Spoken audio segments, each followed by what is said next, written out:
Hello, c'est HR, votre chroniqueur. Alors vous savez, prochainement va sortir le film 28 ans plus tard, réalisé par Danny Boyle, scénarisé par Alex Garland. Naturellement, il faut que je vous fasse un retour sur les deux précédents films, car à la base, il s'agissait d'un diptyque horrifique.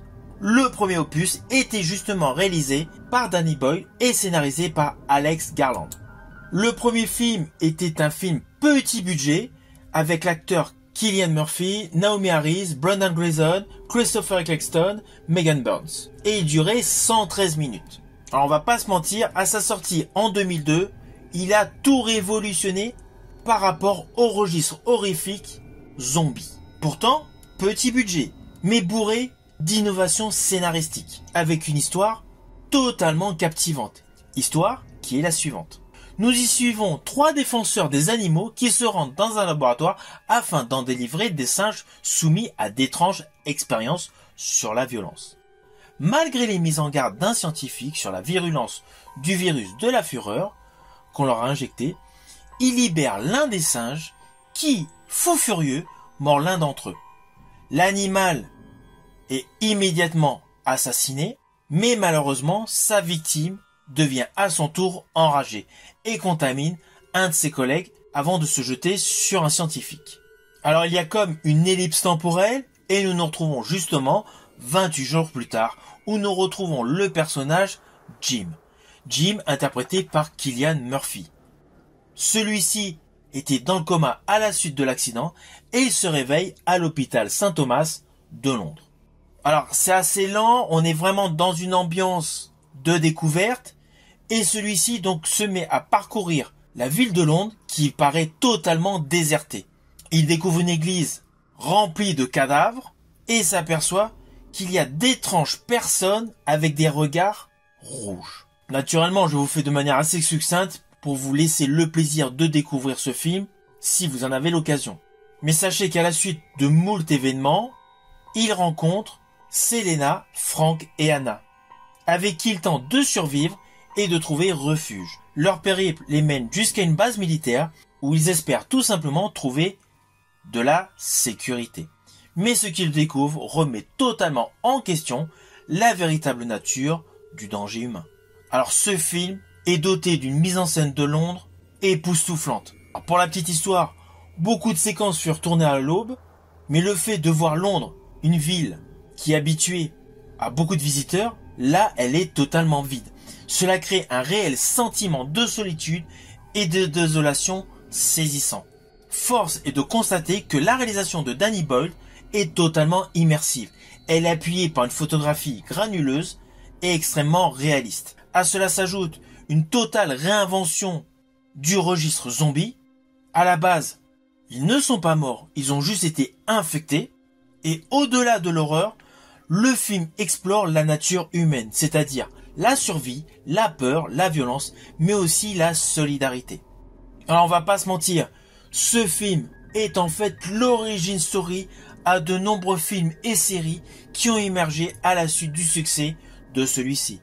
Car c'est indéniable, ce film revitalise le genre du film infecté zombie, il mélange habilement horreur, drame et réflexion sociale, et sa tension psychologique est appuyée par un réalisme époustouflant dans ce monde post-apocalyptique. Naturellement, le film a cartonné au cinéma. Une suite fut mise en chantier, mais Danny Boyle était pris sur d'autres choses. De ce fait, c'est le réalisateur espagnol Juan Carlos Fresnadillo qui a réalisé la suite 28 semaines plus tard. Il a également participé au scénario avec Rowan Joffé, Enrique Lopez-Lavigne et Jesus Olmo. La musique est toujours de John Murphy et nous retrouvons un casting avec des visages connus. Car il ne faut pas oublier qu'à l'époque de 28 jours plus tard, le premier rôle Cillian Murphy était totalement inconnu.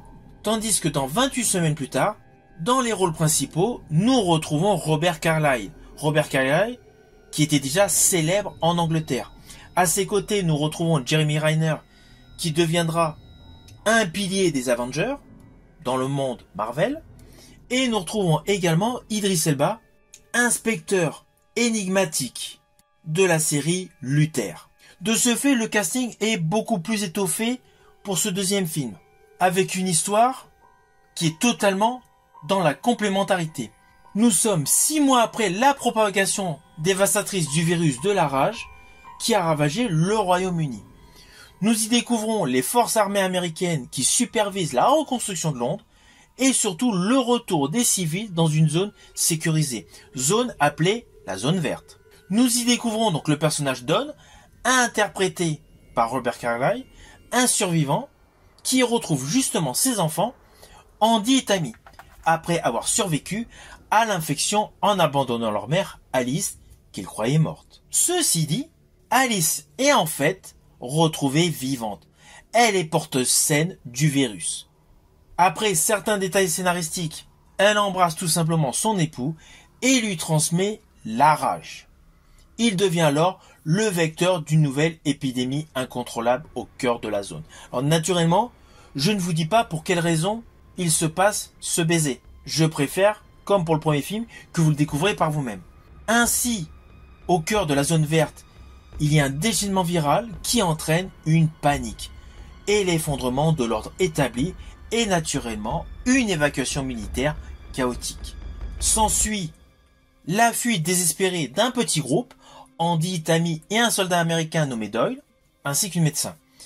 Ils essayent tout simplement de survivre dans un Londres retombé dans le chaos. Finalement, seuls les enfants parviennent à s'enfuir.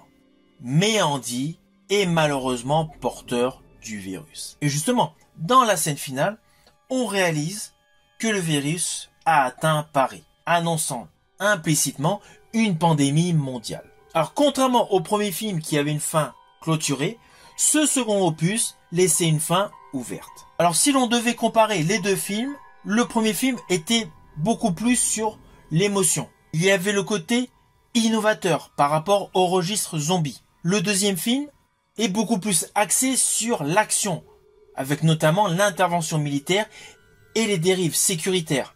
Car le film explore la tension entre sécurité et éthique, illustrée par des actions extrêmes, comme des bombardements massifs et surtout l'exécution de civils.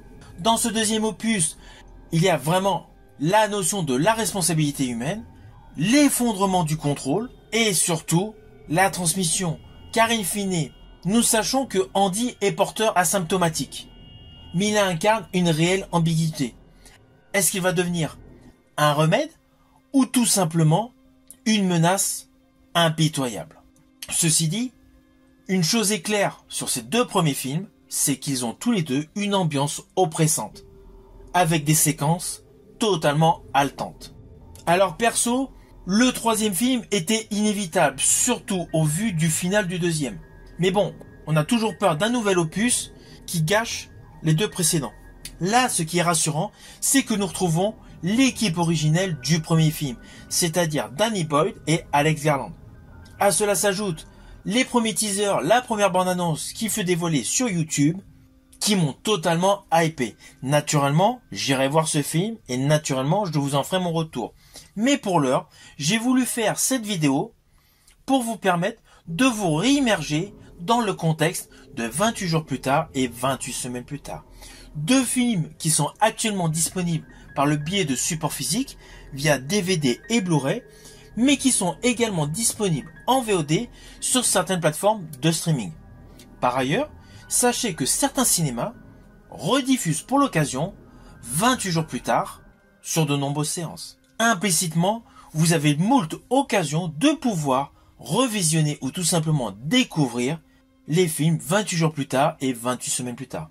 Cependant, il faut être assez indulgent sur la photographie et le budget du premier film, car à la base, c'était un petit film avec un petit budget et surtout des caméras qui n'étaient pas haute définition. Mais cela n'empêche pas, c'était un très beau succès et surtout un film totalement innovateur dans le registre horrifique. Si vous avez aimé ma vidéo, n'oubliez pas petit pouce vers le haut, pensez au partage. Quant à moi, je vous dis à bientôt pour une prochaine vidéo.